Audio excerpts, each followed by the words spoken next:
রচনা বন্দ্যোপাধ্যায়ের সঙ্গে প্রচারে বেরিয়ে তার গাড়িতেই অসুস্থ হয়ে পড়লেন বাঁশবেড়িয়া পুরসভার চেয়ারম্যান আদিত্য নিয়োগী।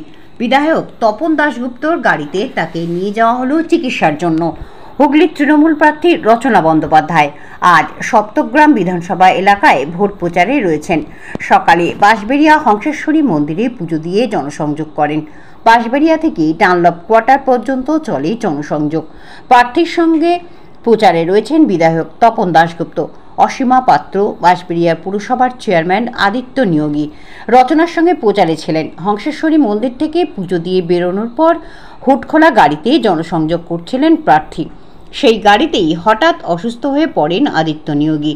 তাকে তুলে বিধায়ক তপন দাশগুপ্তর গাড়িতে করে নিয়ে যাওয়া হয় প্রাথমিক চিকিৎসার জন্য। জানা গেছে, প্রচণ্ড গরমে অসুস্থ হয়ে পড়েন চেয়ারম্যান।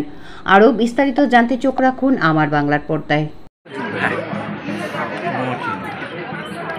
বিভিন্ন জায়গায় ঘুরছেন, আজকে বাঁশবেড়িয়ার হংসেশ্বরী মন্দিরে পুজো দিলেন, তারপর প্রচার শুরু করবেন, কি বলবেন? সুন্দর মন্দির এবং খুব ভালো পুজো হলো, এবার প্রচার শুরু হবে। আশা করি দিনটা ভালো কাটবে সবার সাথে। কেমন লাগছে হুগলির? খুব ভালো লাগছে, ভীষণ ভালো লাগছে, পরিবেশ, মানুষ, সব কিছু। এত গরম জায়গা ঘুরলেন, কি মানে আওয়াজ পাচ্ছেন, কি মনে হচ্ছে?